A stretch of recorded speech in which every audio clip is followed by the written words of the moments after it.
अगस्त मुनि ने कुटिया के सामने फूलों की बौछार कर दी। महाराज राम आए तो उनका स्वागत करने के लिए अगस्त ने फूल ही फूल बिछाए। भगवान श्री राम फूलों पर पग नहीं रखते। क्यों? क्योंकि राम जी पक्की तरह जानते हैं कि एक वनवासी वैरागी सन्यासी को फूल पर पैर रखना से अपराध लगता है। मैं तो वन का सन्यासी हूं। आज भगवती सीता को फूलों पे चढ़ा करके कुटिया में प्रवेश करवाया। राम जी बिना फूलों की जगह वहां पर पेड़ की छाया में बैठे। अगस्त मुनि ने कहा, प्रभु क्या बात है, आप हमारी कुटिया को पावन नहीं करोगे? तो राम जी ने प्रणाम करके ऋषि को कहा, ऋषिवर हम तो आपकी कुटिया में अवश्य आएंगे, क्योंकि आपके प्रताप से मेरा जन्म हुआ है। आप मंत्र जाप नहीं करते तो मेरी माँ कभी मुझे जन्म नहीं दे सकती थी। इसलिए हे अगस्त मुनि, मेरा व्रत आप जानते हैं, मुझे 14 वर्ष का वनवास मिला है और वनवासी सन्यासी को फूलों का श्रृंगार नहीं करना चाहिए। अगस्त मुनि समझ गए राम वचन के पक्के हैं। राम जी ने अगस्त मुनि के यहां पर विश्राम किया। अंत में अगस्त मुनि से कहा, मुनिवर आपका स्थान हमें बहुत पवित्र और सुंदर लग रहा है, कृपया हमें आप ऐसा मार्ग दिखाएं जहां रहकर हम 14 साल का वन तप पूरा कर सके। अगस्त मुनि ने आज उन्हें अपने एरिया के पूरे जंगल में भ्रमण करवाया और राम जी ने देखा कि यदा यदा तदा कदा पुण्यो भावेत लभ्यता सर्वेषां दुखो वृत्तम अधोवेतो हर्षताम। राम जी की नजर जगह जगह पर हड्डियों पे पड़ी। यहां सिर पड़ा है किसी का, यहां किसी का घुटना पड़ा है, यहां किसी का हाथ पड़ा है। राम जी ने कहा, अगस्त मुनि से, स्वामी ये तो ऋषि मुनियों की भूमि है, यहां पर ये मनुष्यों की खोपड़ी, पैर, हाथ, ये सब क्या है? अगस्त मुनि रो पड़े। अगस्त मुनि ने रोकर प्रभु श्री राम से कहा, राम यहां पर खर दूषण नाम के 2 दैत्य आए हुए हैं, उनके साथ में एक औरत भी है जो ऋषि मुनि साधु ब्रह्मचारियों का ही आहार करते हैं, वो मनुष्य को ही काट के खा जाते हैं।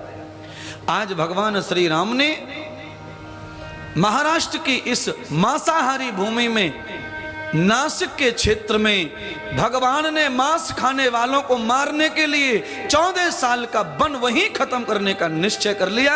परमात्मा ब्रह्मगिरी पंचवटी के ऊपर चले गए। वहां पर भगवान ने पर्णकुटी बनाई और पर्णकुटी में 14 वर्ष रहने का निश्चय कर लिया और निशाचरों को मारने का प्रण ले लिया है। अगस्त मुनि, संत साधुओं को खाने वाले निशाचरों को जब तक मैं नष्ट नहीं करूंगा तब तक मेरा वन आना सार्थक नहीं होगा। आज ऋषि मुनियों की साधना को, ऋषि मुनियों की रक्षा को करते हुए राम जी ने विश्राम ले लिया। पंचवटी बनाकर सीता को भ्रमण कर दी, भेंट कर दी। आज महाराष्ट्र की धरती पर राम जी पंचवटी रूपी स्थान में, पंचवटी का मतलब क्या होता है उसे भी सुन लो। पंचवटी का मतलब होता है अग्नि, जल, वायु, पृथ्वी, आकाश। ये 5 तत्व जहां पूरी तरह सबसे बढ़िया प्राप्त होते हों, वहां आदमी जो है भूखा प्यासा भी अच्छी तरह से रह सकता है। इसीलिए विज्ञान भी कहता है कि नासिक का जो हवामान है वो सबसे ज्यादा सुंदर भारत में माना गया है। पूरी भारत की धरती पर नासिक का हवा पानी आयु के लिए, शरीर के लिए बहुत ही फिट माना है। राम जी ने विज्ञान की दृष्टि से वहां पर निवास किया और राक्षसों का वध करने के लिए प्रभु रुके। और रामायण में ये कहा, भगवान ने अवतार ही साधु संतों के दुख हरने के लिए लिया। रामायण भी कहती है और गीता में भी भगवान का ये उपदेश आया है, बिना सायच दुष्कृताम संभवामी युगे युगे। साधु पुरुषों पर जब जब विपत्ति, संकट राक्षसों के द्वारा आता है तब तब भगवान युग युग में अपना रूप धारण करते हैं और सज्जनों की पीड़ा को हरण करते हैं, उनके दुखों को हरते हैं। आज अगस्त मुनि के कहने से भगवान ने दक्षिण भारत की धरती पर पंचवटी नाम का स्थान ग्रहण कर लिया। और पांचों तत्वों को जीवित रखने के लिए प्रभु ने आज पर्णकुटी बना करके चारों तरफ की सुंदर मद्यत ब्रह्म हवा को धारण करके आज भगवान लक्ष्मण को कहते हैं, लक्ष्मण जाओ और थोड़ा सा फल या कंद लेके आओ, अब बड़ी भूख लगी है। लक्ष्मण कंद लेकर आते हैं और प्रभु श्री राम और सीता को भोग लगाते हैं और शेष झूठे प्रसाद को लक्ष्मण खाकर विश्राम करते हैं। लक्ष्मण ने 14 साल का ये व्रत लिया है, राम और सीता के झूठा भोजन जो बचेगा मैं वही खाऊंगा।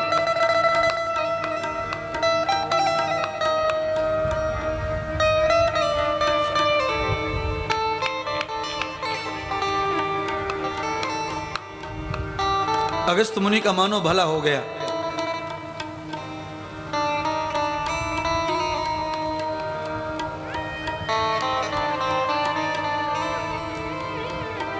रोज का नित्य नियम चल रहा है, संध्या हवन ध्यान पूजा जो भी उन्हें करना है मानसिक रूप से तीनों प्राणी करते हैं।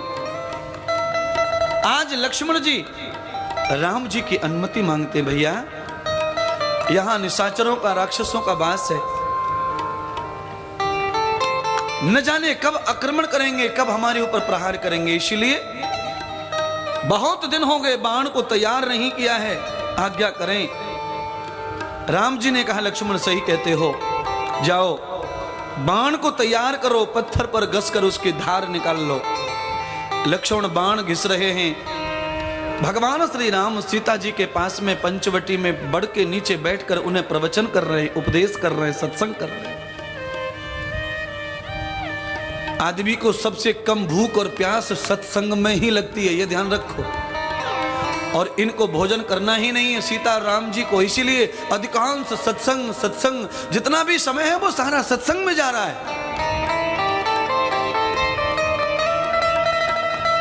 आप सत्संग को छोड़ दीजिए, सत्संग को छोड़ के केवल 10 या 5 मिनट में मन बुद्धि सब भोग में लग जाएंगे।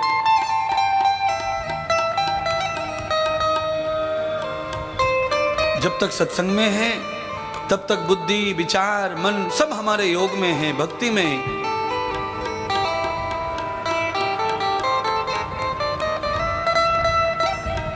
खरदूषण रावण के भाई, आज उनकी जो छोटी अनुजा बहन है आज मांस ढूंढने के लिए जंगल में अकेली भ्रमण कर रही है। देह दृष्टि राम जब आई, देख राम गइये सकुचाई।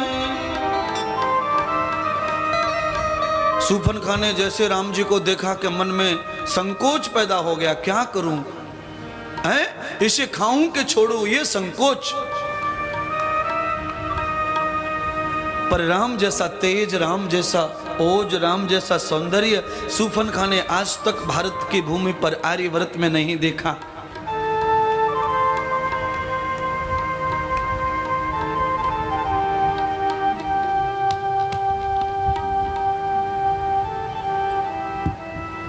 पहले मनुष्य का मांस खाया जाता था, बकरे मछली पुछली ये सब चीजें नहीं खाई जाती थी, क्योंकि मनुष्य के मांस में बड़ी ताकत बड़ा गुण बताया है।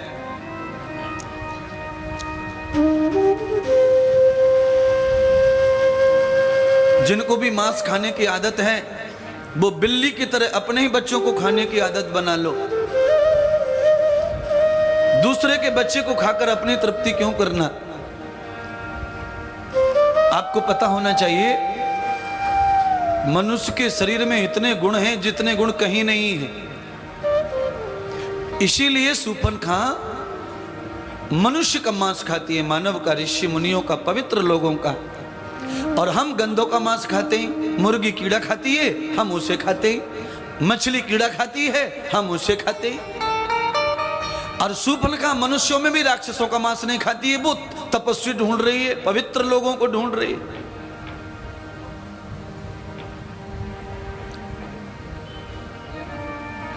शूर्पणखा ने निश्चय कर लिया ये खाने के योग्य नहीं है। शूर्पणखा ने राम जी को खाने के योग्य नहीं समझा, भोग की वस्तु न समझकर राम जी को शूर्पणखा ने अपने मन में पति का स्थान प्रदान कर दिया। महाराज पति बना लिया मन ही मन। भागवत में तो खुली आजादी है पति बनाने की। भागवत में तो यह कह दिया है कि कोई किसी को भी पति बना लो पर दूर से। शूर्पणखा ने भगवान श्री राम को मन ही मन मानसिक पति बना लिया, कोई गलती नहीं की है। शूर्पणखा की जगह हम, मैं भी, आप भी सब पति बना ले राम जी को, कोई गलती नहीं है। क्यों? वो सबके पति हैं, प्राणपति, प्राणपति, प्राणपति। प्राणों का जो रक्षक है उसको प्राणपति कहते हैं, वो सबका पति है। शूर्पणखा ने जो किया बहुत अच्छा किया है, पर आगे जो शूर्पणखा कर रही है ये अनाधिकार कर रही है। शूर्पणखा उसी लालच में प्रभु श्री राम के नजदीक चली गई और वहां जाकर के अपने मन की बात राम जी को बता दी। तुम जो भी हो बनवासी, मैंने तुम्हें पति बना लिया है, तुम्हें मेरे साथ में विवाह करना पड़ेगा, ये मेरी इच्छा है। राम जी अंदर ही अंदर मुस्कुराए। राम जी ने कहा भैया ये कौन से जन्म की परिचय वाली आ गई? शादी करने के लिए कुछ तो आगे पीछे पूछा कछी नहीं। शूर्पणखा ने आकर के सीधा का सीधा संबंध जोड़ दिया और उनके मन में जो था वो सब राम जी से झटपट कह दिया। राम जी ने शूर्पणखा का बिल्कुल सम्मान किया पूरी तरह से। देवी आपकी सुंदरता को देख के तो ये मुझे भी एहसास है कि आप हमारी पत्नी बनने की योग्यता रखती हैं, पर हमारी बड़ी तकलीफ ये है कि हम थोड़े समय पहले ही विवाह कर चुके हैं, हमारा विवाह हो गया है। शूर्पणखा कह रही हैं कि विवाह हो गया तो भी आपको मुझसे विवाह करना पड़ेगा, फिर भी मैं आपको पति बना रही हूं। राम जी ने कहा देवी हमारा तीसरा प्रॉब्लम यह है कि हम विधवा नहीं, हमारी पत्नी हमारे साथ है। शूर्पणखा कह रही है तो भी हमने आपको पति बना लिया है, आपको हमारा पति बनना ही पड़ेगा। अंत में राम जी ने और प्रॉब्लम बताई, सीता को हाथ पकड़ के खड़ा किया। देखो आप जैसी ही सुंदरी हमारी बगल में बैठी हैं, ये हमारी अर्धांगिनी हैं, इनके होते हुए हम दूसरी स्त्री कर ही नहीं सकते, ये हमारा अखंड व्रत है।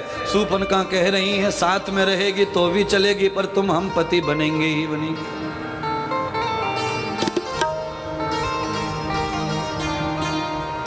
दूसरी पत्नी साथ में रहे और इसमें कोई नई बात नहीं हो रही राम जी के साथ में। शूर्पणखा ने हंसी हंसी में शायद ये भी कह दिया होगा तुम्हारे पिताजी ने 3 की हैं, तुम 2 कर लोगे तो क्या बड़ा आगे पीछे हो जाएगा।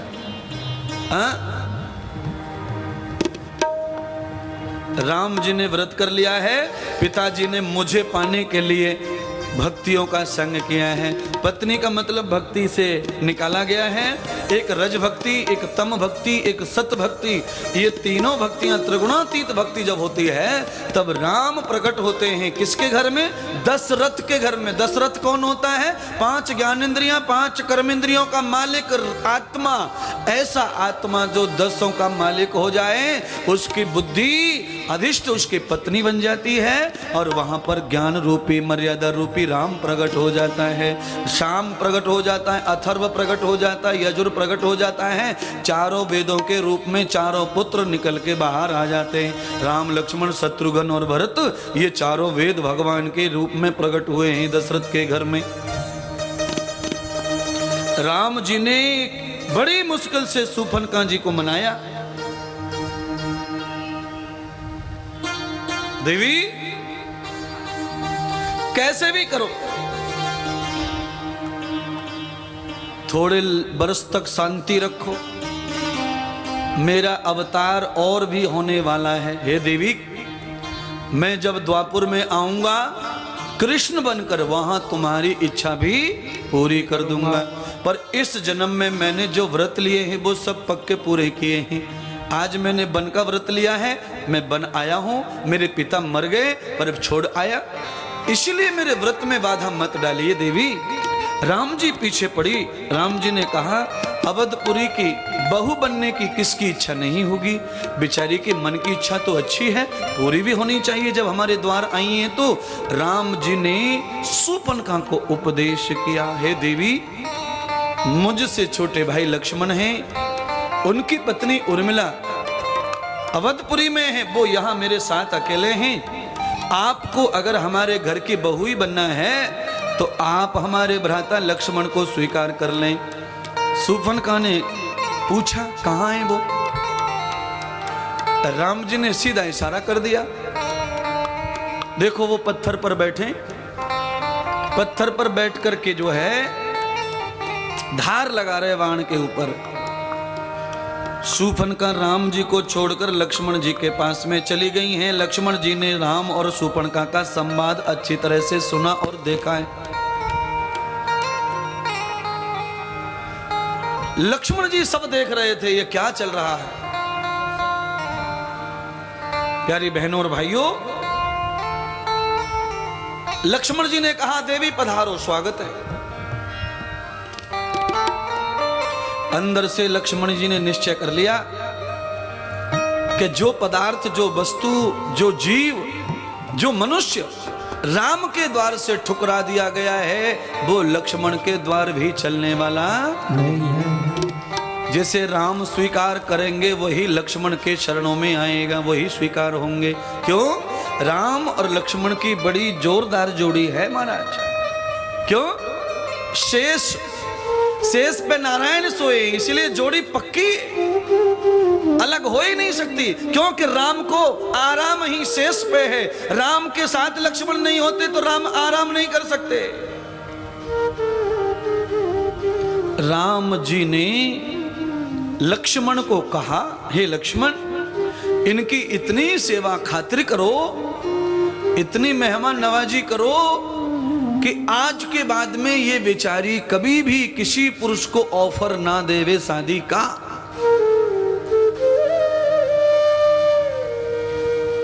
ये छुप जाए, किसी भी तेजस्वी पुरुष को खाने की इच्छा न करे, ये छुप जाए, ऐसा कर दो। आज लक्ष्मण ने शूर्पणखा का अपमान किया। कई लोग कहते हैं कि नाक कान काट लिए, और ज्ञानी, ज्यादा ज्ञानी जो लोग हैं वो कहते हैं कि राम जी कभी भी ऐसा काम करवा नहीं सकते कि किसी औरत के नाक कान कटवा लें। नाक कटने का मतलब होता है बेइज्जती होना, अपमान होना। आज नहीं मारेंगे। इनके साथ में जो स्त्री है ये कुछ पहचानी जानी सी लग रही है। कुल मिला के रावण ने पूरा पहचान लिया कि ये राजा जनक की ही बेटी है, वही है। और मैंने जो व्रत लिया है कि इसे पत्नी बना के छोड़ूंगा, आज अच्छा मौका मिल गया है इसका काम पूरा करने का।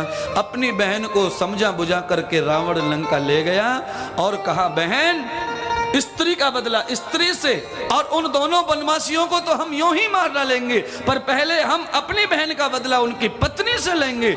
ये रावण का घोषणा पत्र है। रावण ने अपनी बहन को समझाकर ये घोषणा कर दी और भगवती सीता के साथ में अत्याचार करने का रावण योजना बनाने लगा। प्यारी बहनों और बंधुओं, रावण अब ऐसी योजना बना रहा है जिससे सीता उसके कब्जे में आ जाए, रावण का अपना मनोरथ पूरा हो जाए, और राम लक्ष्मण को तो मैं यूं ही मार दूंगा। रावण ने आपातकालीन बैठक ली, सारे राक्षसों को बुलाया। राक्षसों को बुलाकर रावण ने योजना कर दी कि आर्यवर्त की धरती पर जाओ और यह पता लगा के आओ कि उस औरत को कैसे हरण किया जा सकता है। प्यारी बहनों, बंधुओं, पूरे विश्व में भारत भूमि आर्यवर्त की धरती की औरतों की महिमा रह चुकी है, आज भी है। आज भले ही हम लोग कैसे भी आपको ऐसे दिख रहे हैं बिगड़े से, कि बच्चे बिगड़ गए, लड़कियां बिगड़ गई, लड़के बिगड़ गए, ऐसा हो गया वैसा हो गया, पर पूरे विश्व का अगर रिकॉर्ड चेक किया जाए तो भारत आज सबसे ज्यादा श्रेष्ठ है। पूरी दुनिया में सबसे उत्तम चरित्र की महिला भारत में पाई जाती है, आज कलयुग में भी। और त्रेता युग में तो ये घोषणा थी कि रावण योजना बना रहा है कि उस एक औरत को चुराने के लिए सारे राक्षसों की मदद ले रहा है। ऐसी इतनी बड़ी मेहनत, इतना बड़ा बल, हजारों लाखों लोग लग जाएं तब भी एक महिला को हरण नहीं कर सकते थे। इतनी धर्मात्मा, इतनी पवित्र महिलाएं इस देश में निवास करती हैं। हम लोग अभी भी सबसे उत्तम क्वालिटी में है महाराज।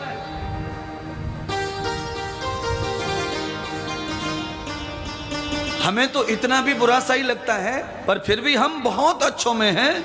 बाकी दुनिया में तो कुछ है ही नहीं। संस्कार, गुण, धर्म, रूप, रंग, जो भी महानता है वो सब यहाँ विचर रही है धरती लोक पर, भारत की भूमि पर। बस यही हमारा गौरव है। हम चाहे काले पीले सफेद, दुश्मन गरीब अमीर कैसे भी रहें, पर हम यही धरती पर रहें, भारत की भूमि पर ही हमारा जन्म हो, यहीं पर हमारे भोजन हो, यही नौकरी हो, यही मृत्यु होवे। किसी भी हाल में धरती भारत की छोड़कर हमें किसी दूसरी धरती पर भोजन भजन के लिए नहीं जाना पड़े। भगवान ऐसी दया हमारे ऊपर करे। मैं तो ऐसा कह रहा हूं, और हमारे आधे भारतीय भगवान के मंदिर में जाते हैं, भगवान मेरे को अमेरिका भिजवा दे जल्दी से, मुझे इराक भिजवा दे भगवान, इराक, वहां जाके तेल पी पी के मरेगा। यहां गाय का दूध मिलता है, वहां कहां से लाएंगे? गाय का दूध भी वहां का ऐसा होता है जिसमें 20 किलो दूध में 10 ग्राम भी घी निकल नहीं सकता।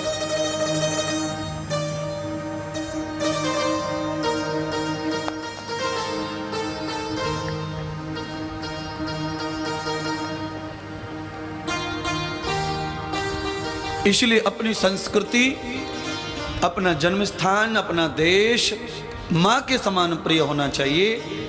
और मुझे लगता है हमें तो प्रिय है। हमारे लोग तो इतनी प्रेम करते हैं अपनी धरती माता से, भारत माता से। और आज वो अवसर आया है, प्रभु श्री राम इसी धरती के पुत्र हैं। आज रावण ने अपने मामा सुबाहु और मारीच को कहा, मामा जी आपके पास में मायावी शक्ति हैं, आप अपनी माया व शक्तियों से उस औरत को भ्रम में डाल दो जिससे मेरा काम हो जाए। कुल मिलाकर कहने का मतलब यह है कि हमारे भारत की धरती में कोई हमारी माता बहनों को शक्ति से कभी जीत नहीं पाया। इसलिए ऋषियों ने लिखा है हमारे देश की महिलाओं की जो शक्ति है वो 8 गुनी ज्यादा है पुरुषों से। दुनिया का कोई भी पुरुष कितना भी पहलवान हो, दुबली पतली सी भी महिला को जीत नहीं सकता शक्ति से। महिला मर्यादा में रहती है, महिला धर्म का पालन करती है, महिला अपने आप को औरत मानती है, माँ मानती है, पत्नी मानती है, बहन मानती है। इसीलिए महिला हमेशा पैर की चप्पल को पैर में रखती है। जिस दिन हाथ में उठा लेती है उस दिन हजारों लोगों के पसीने छुड़ा देती है। हाँ, और हमारे पुरुष मंडली ये अपने जूता चप्पल दोनों हाथ में लेके घूमे तो भी कोई डरने वाला नहीं इनसे, और महिला हाथ में ले ले तो फिर सब काम खराब। 8 गुनी शक्ति ज्यादा बताई है महिला में, पर जैसे 8 गुनी शक्ति बताई है महिला में, वैसे ही शास्त्र में भोजन दुगुना बताया है। अब ये भोजन के बारे में पक्का मालूम नहीं है मुझको, तो आप ही बताओ अपनी गारंटी। भोजन दुगुना लाज चौगनी, काम 8 गुना बतलाते हैं। भोजन दुगना, लाज शर्म हया पुरुषों से चौगुनी है। हाँ, पुरुषों में बहुत कम रहती शर्म लाज, स्त्री में बहुत ज्यादा रहती है। स्त्री में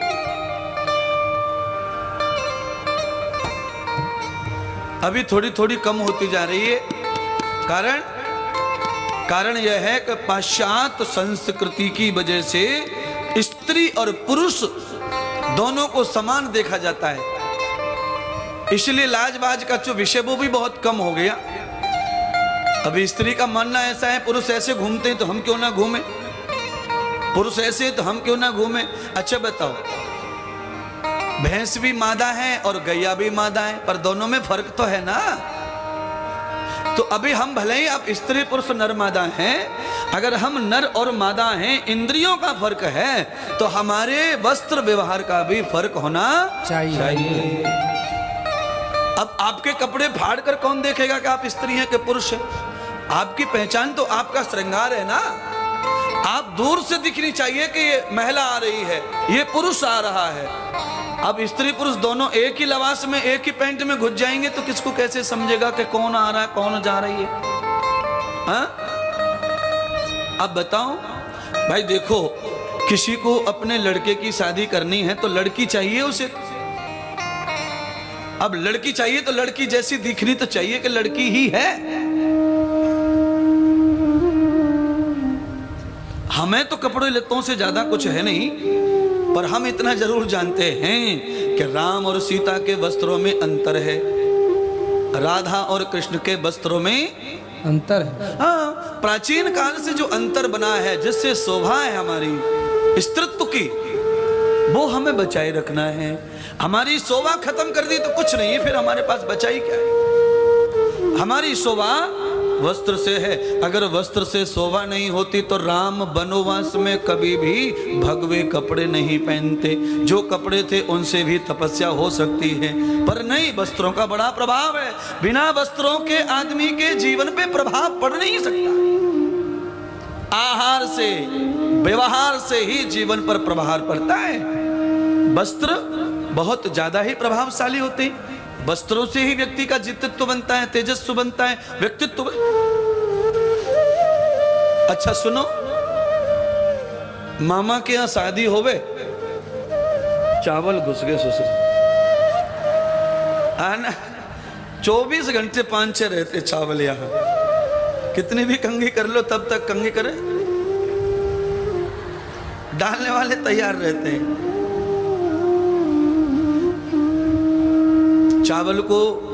चावल को वेद शास्त्रों में सबसे बड़ा धन माना है, इसीलिए चावल की आहुति होती है कन्या के विवाह में, और चावल ही वो पीछे फेंक के जाती है। चावल का ही आशीर्वाद होता है, क्योंकि चावल ऐसा पौधा है, चावल ऐसा दान है कि जिसकी स्थापना कोने में होती है और बाद में पूरे खेत में पसर जाता है। वो उठा के लगा दो, बहुत सुंदर उस पे आता है स्थापना, बदलाव।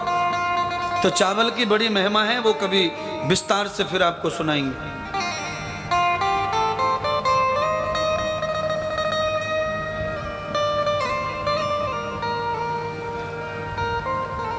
मारीच ने यह सौभाग्य लिया, क्योंकि मारीच पहले घोषणा कर चुका है, मुझे प्रभु श्री राम के हाथों से ही उद्धार करना है मेरा।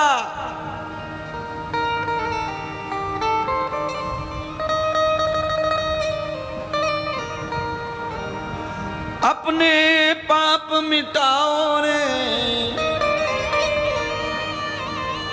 यही समय है प्यारे, और जीवन सफल बनाओ रे, यही समय है प्यारे। जीवन सफल बनाओ रे, यही समय है प्यारे। आज मारीच ने सौभाग्य कर लिया अपना। सीता माता की सेवा में जाऊंगा माया बन के, मायापति के हाथों से मेरा कल्याण हो जाएगा। शरण प्रभु की आओ रे, यही समय है प्यारे। शरण प्रभु की आओ रे, यही समय है प्यारे। ईश्वर के गुण गाओ रे, यही समय है प्यारे। यही समय है प्यारे, यही समय है प्यारे। यही समय है प्यारे, प्यारे यही समय है प्यारे। जीवन सफल बनाओ रे, यही समय है प्यारे। जीवन सफल बनाओ रे, यही समय है प्यारे।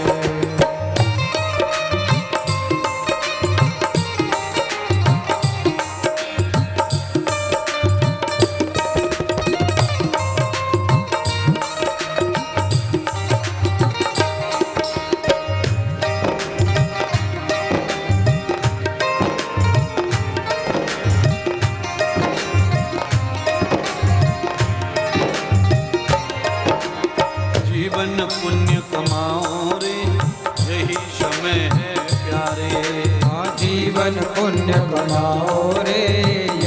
समय है प्यारे।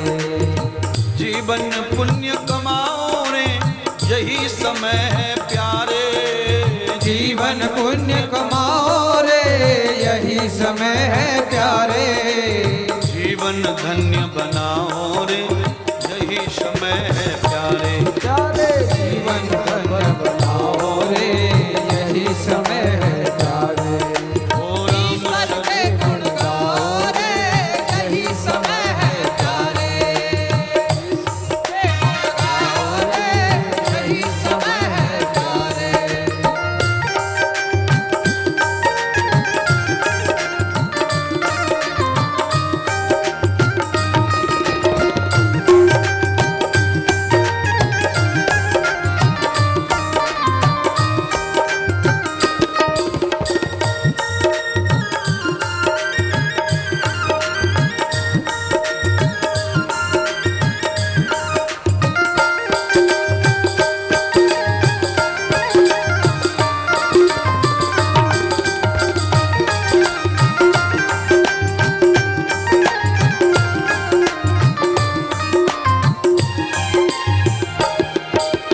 शरण प्रभु की आओ रे यही समय है प्यारे।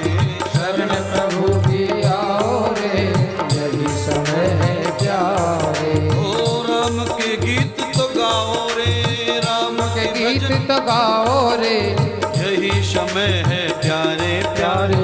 यही समय है प्यारे प्यारे। यही समय है प्यारे प्यारे। यही समय है प्यारे।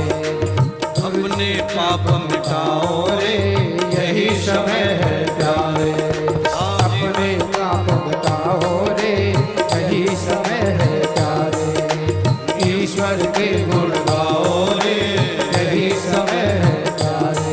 हाँ, ईश्वर के गुण गाओ रे यही समय है प्यारे। ओ जीवन सफल बनाओ रे यही समय है प्यारे। प्यारे यही समय है गाओ रे यही समय है प्यारे। ओ रामा यही समय बनाओ रे यही समय है प्यारे। प्रभु श्री रामचंद्र भगवान भगवान की जय। आज भगवान शिव माता पार्वती को बोध कराते माँ।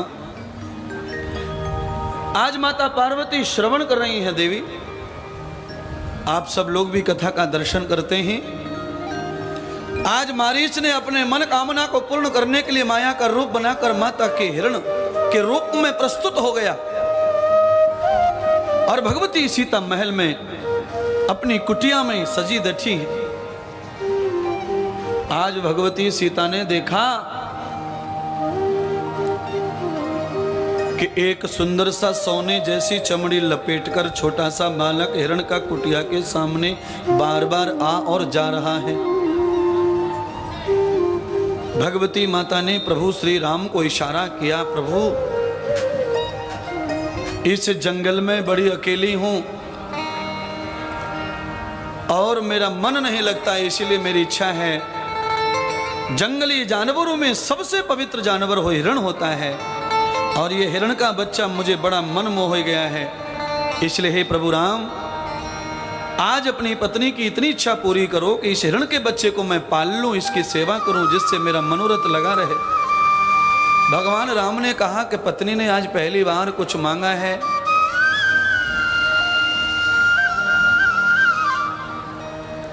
सीता की खुशी के लिए भगवान ने कहा, देवी अवश्य इस हिरण को लाएंगे हम आपके यहां, आप पालतू बना लो। भगवान श्री राम खड़े होकर सीता की प्रसन्नता के लिए हिरण के बच्चे को पकड़ने के लिए कुटिया से बाहर आए। जैसे ही प्रभु श्री राम जी ने हिरण को पुचकी मारी, प्यार दिया, जैसे ही राम भगवान हिरण के पीछे पीछे चलने लगे, भाई रुक जाओ, अरे रुक जाओ। राम जी पीछे, हिरण भी पीछे।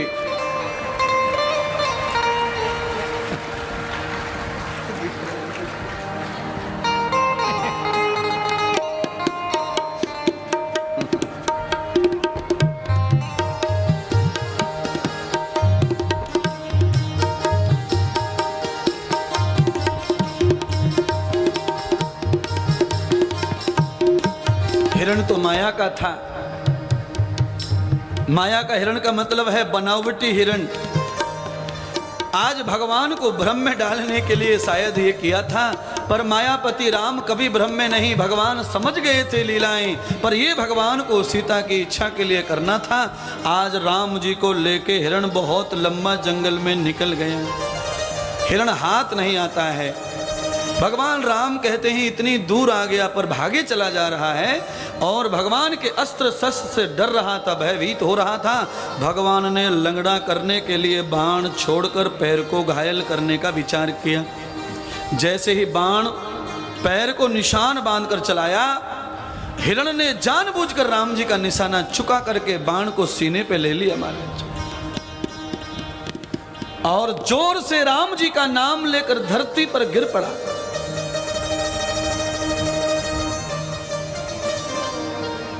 और जैसे ही हाय तौबा की आवाज सीता के कानों में पड़ी, सीता जी ने प्रिय देवर लक्ष्मण को कहा, भैया मुझे ऐसा लग रहा है कि राम जी घनी दूर चले गए हैं।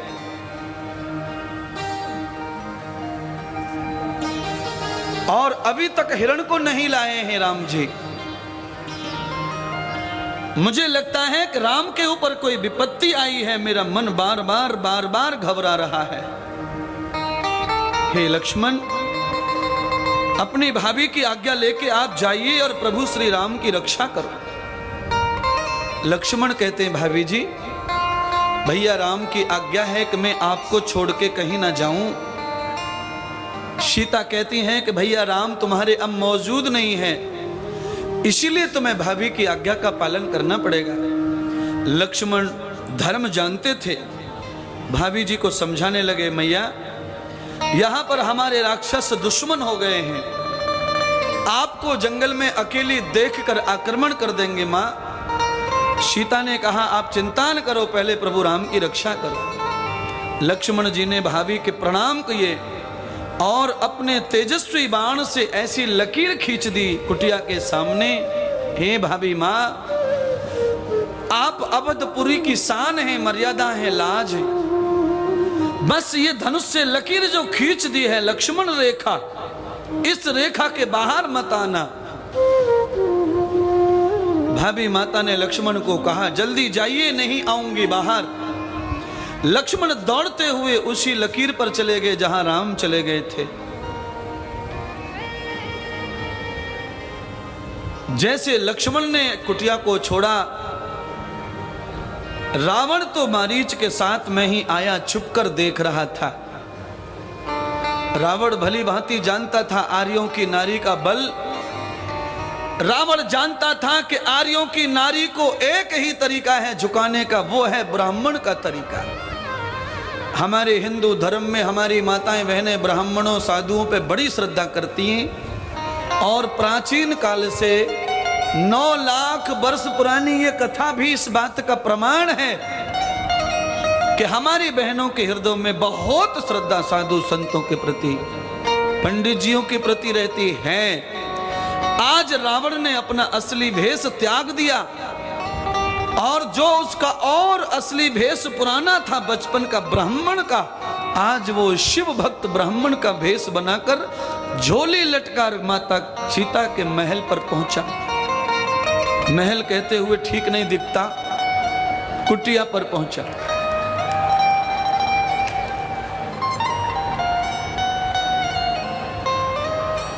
रावण ने आकर कुटिया के सामने खड़े होकर कहा, अगर कोई कुटिया में है तो आज इस जंगल में ब्राह्मण को भिक्षा दो, ब्राह्मण बहुत दिनों से भूखा है। और सचमुच में रावण की अपनी भूख थी। जानकी के स्वयंवर से ही रावण को सीता की भूख थी। भगवती सीता ने देखा कुटिया में से झांक कर तो बहुत ही तेजस्वी ब्राह्मण था, शिव जी का तिलक लगा था। उस भावना में सीता ने कहा, अवधपुरी का द्वार जब से छोड़ा है तब से ब्राह्मण आज पहली बार दर्शन दिए ही प्रणाम करती हैं भगवती। हे ब्रह्मदेव, मैं बड़ी मजबूर हूं, मेरे देवर जी और मेरे पति जी दोनों बाहर गए हैं और मैं अकेली स्त्री हूं, इसलिए मैं अब बाहर आके आपको दान नहीं कर सकती। इसलिए हे ब्रह्मदेव, आप कृपया ऐसा करें कि आप ही कुटिया के अंदर आ जाएं और ये भिक्षा ले जाएं। रावण यहाँ बड़ा ही तप जप और चरित्र दिखाता है। रावण ने कहा, देवी हम शिव भक्त हैं, अकेली स्त्री के पास में हम लोग प्रवेश नहीं करते, इसीलिए अगर आपको ब्राह्मण को खुश करना है तो आप ही बाहर आएं। सीता बार बार चिंतन करती हैं क्या करना चाहिए। सीता ने विचार किया, अगर दक्षिणा प्रदान नहीं की, हमारे पास में देने को कुछ है नहीं, जंगल के प्रसाद फल फूल हैं, और ये हम ब्राह्मण को अगर नहीं दिए, अगर इस बात का प्रभु श्री राम जी को पता चला कि ब्राह्मण हमारे द्वार से लौट गए हैं, तो प्रभु श्री राम भी हमें डांटेंगे। अयोध्या में दान की बड़ी प्रथा थी। सीता के यहां तो दान ही दान होता था, तो दान की महिमा सीता अच्छी तरह जानती थी। रावण ने कहा, देवी तुमने अगर इस ब्राह्मण को यूं ही वापस कर दिया तो तुम्हारे सुहाग पर संकट आ जाएगा। रावण ने सीता जी के सुहाग को लेकर के सीता जी को ब्लैकमेल किया, डराया। सीता जी ने कहा, प्रभु श्री राम, आपकी लंबी आयु के लिए आज ये दान मैं ब्राह्मण को करना चाहती हूँ। अपने पति की लंबी आयु के लिए सीता लालच में आई और थाल भर के फल फूल लेकर के आज अपने देवर की आज्ञा का उल्लंघन करके जैसे ही बाहर आई, रावण ने जोर से थाल को हाथ मारा, फल फूल जो गिरा दिए और जल्दी से लेकर के चल पड़ा कुटिया से। सीता हाय हाय डकराने लगी, बिलाप करने लगी, रोने लगी सीता। और सीता बेहद तरीके से बेकुल हो रही है, परेशान हो रही है, पर रावण किसी भी स्थिति में सीता को नहीं छोड़ता। अंत में रावण ने सीता को उठाकर विमान में रख लिया और विमान को लेकर आकाश में उड़ने लगा। सीता राम, हे राम, हे राम, सीता विलाप करते हुए राम को पुकारने लगी। अब सीता को बचाने वाला कोई नहीं था। जैसे ही सीता माता का हरण हुआ, उसी क्षण लक्ष्मण और राम का मिलन हुआ। प्यारी बहनों और भाइयों, लक्ष्मण को राम जी ने देखा तो राम जी के हाथ से धनुष गिर गया। अरे लक्ष्मण, प्रलय हो गया, प्रलय। मैंने तुझे भाभी की रक्षा के लिए कुटी पर छोड़ा था, तू भाभी को छोड़कर आया। हमारे साथ में जरूर छल हुआ है लक्ष्मण, सब कुछ बर्बाद हो गया। लक्ष्मण देखो, ये हिरण नहीं है, ये रावण का भेजा हुआ दूत है। मारीच ने राम राम कहकर अपने मायावी रूप को तार दिया और प्रभु श्री राम से क्षमा मांगी। हे प्रभु राम, आपके हाथों से मुझे कल्याण करना था, इसीलिए मैंने माया का रूप धारण किया है। अरे राम जल्दी जाओ, तुम्हारी पत्नी पर संकट आया है। राम और लक्ष्मण दोनों के दोनों दौड़ पड़े और दौड़कर दोनों भाई जब सीता की कुटिया के नजदीक आए, दरवाजे पर भगवान श्री राम ने फल फूलों को पटके देखा। राम बेकाबू हो गए, राम व्याकुल हो गए। लक्ष्मण, हमारा सब कुछ चला गया। कोई जानवर आया, कोई हिंसक जानवर, जिसने सीता के ऊपर आक्रमण किया है। देखो ये क्या हाल हो रहा है कुटी का। राम जी ने कुटी में प्रवेश कर कर देखा, अंदर देखा कि सीता है ही नहीं। राम जी जोर जोर से व्याकुल होकर अधीर भाव से सीता को आवाज लगाते हैं, सीते, कहां हो सीते? अरे सीते जहां हो जल्दी दिखो, अगर तुम नहीं दिखाई दोगी तो धरती निकल जाएगी चरणों से। सीते, हे खग मृग हे मधुकर श्रेणी, हे खग मृग हे मधुकर श्रेणी, हे खग मृग हे मधुकर श्रेणी, हे खग मृग हे मधुकर श्रेणी, तुम देखी सीता मृग मेरी, तुम देखी सीता मृग मेरी, तुम देखी सीता मृग मेरी।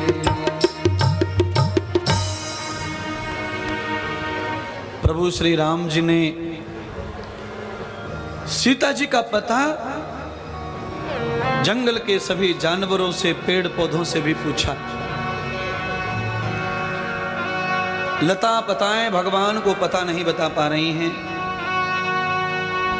आज सारी दुनिया के रास्ते बताने वाला, सारी दुनिया के मार्ग का स्वामी ही रास्ता भटक गया। ये गृहस्थ का ऐसा ही मार्ग होता है। इस गृहस्थ रूपी संसार में न जाने कौन कौन सी महान आत्माएं भी भटक चुकी हैं महाराज। क्योंकि माया जब ठगती है तो बड़े बड़े योगी जति को भी ठग लेती है, बड़े बड़े साधक तपस्वियों की साधना को भी चूर चूर करती है माया। आज मायापति भगवान श्री माया के ही बंधन में पड़ गए संसार में। राम यहां वहां जहां तहां सीता खोजते हैं और सीता राम जी को पता दे रही है। आभूषणम दर्शनम कृतम अलंकार शुभे सतार मंगल। आज भगवती ने समझ लिया कि रावण दुष्ट है, इसके सामने मेरी सुंदरता किसी काम की नहीं है। आज सीता अपनी सुंदरता बखेर रही है। माता सीता ने माथे का टीका उतार कर गिराया, हाथ की अंगूठी गिराई, कमर की कौंधनी गिराई, पैर की पायजेब गिराई और अपने पैर की अंगूठी भी वीटी भी निकाल कर गिराई और मंगल सूत्र बांधकर साड़ी के पल्लू फाड़ कर बांध करके छोड़ दिया। शरीर के सारे आभूषणों को मां ने फेंका। राम ढूंढते ढूंढते जब निकलेंगे तो मेरे हर आभूषण को राम पहचानते हैं, उन्हें मार्ग मिल जाएगा। पर स्वामी के निशानी मंगल सूत्र सीता जी ने उसे यूं ही नहीं फेंका है।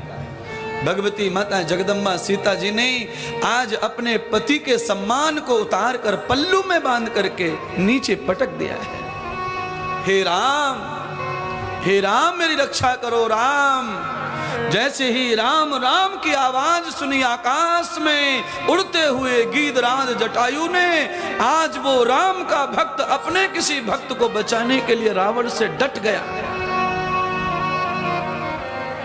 गीधराज जटायु ने राम की आवाज सुनी तो जटायु को लगा कि कोई राम का भक्त आपत्ति में है। देखा विमान से लंबे लंबे बाल हिल रहे थे। गीधराज जटायु को पता चल गया अवश्य कोई नारी विपत्ति में है। गीधराज जटायु ने कहा, हे दशानन, स्त्री अबला होती है, उसे मत सताओ। राम राम की दुहाई करने वाली स्त्री को रावण तुम मेरे होते हुए ले जा नहीं सकते।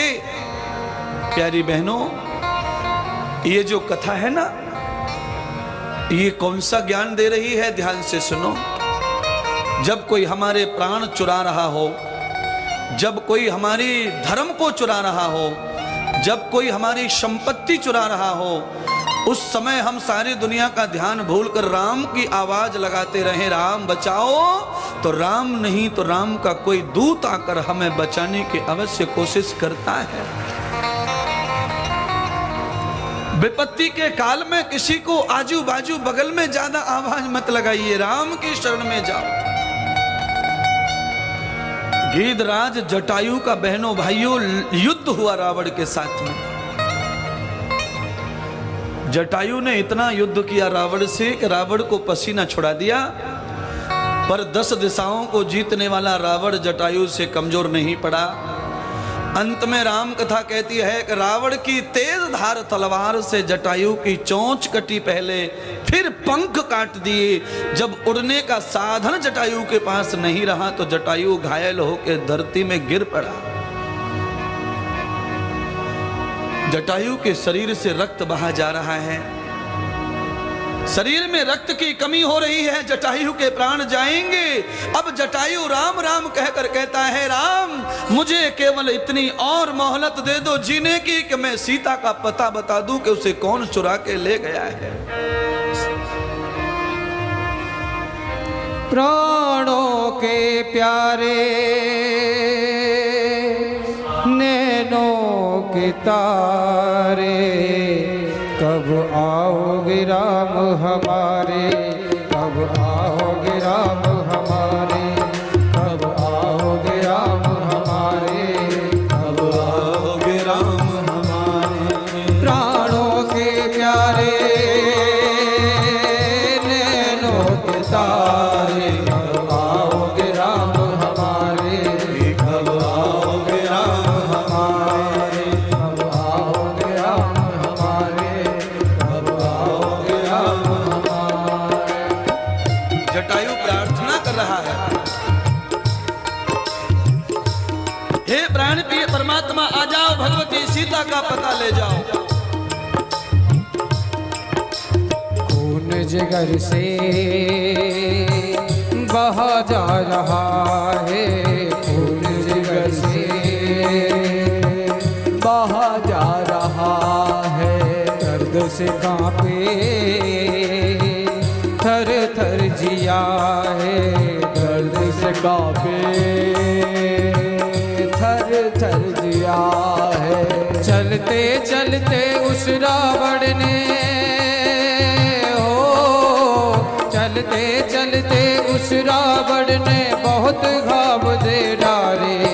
अब आओगे राम हमारे, अब आओगे राम हमारे। प्राणों के प्यारे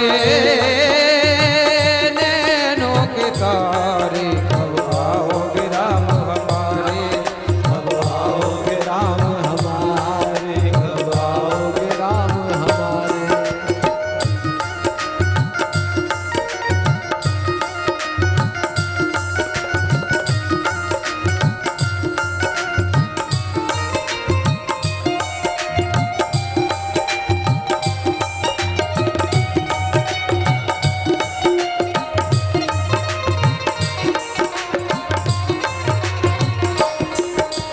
चोंच के टुकड़े चार किए हैं, चोंच के टुकड़े चार किए हैं। पंख हमारे काट दिए हैं, पंख हमारे काट दिए हैं। चलते चलते उस रावण ने, चलते चलते उस रावण ने मेरे पंख उखाड़े। अब आओगे राम हमारे, अब आओगे राम हमारे। प्राणों के प्यारे नैनों के तारे, कब आओगे राम हमारे, कब आओगे राम हमारे।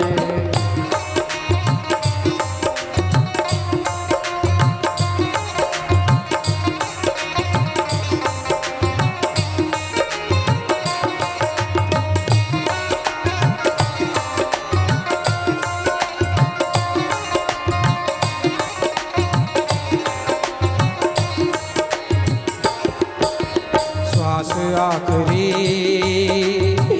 अब है हमारी, श्वास आखिरी अब है हमारी। कब आओगे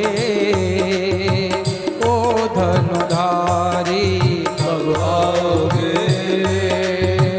ओ धनुधारी। सांस आखिरी अब है हमारी,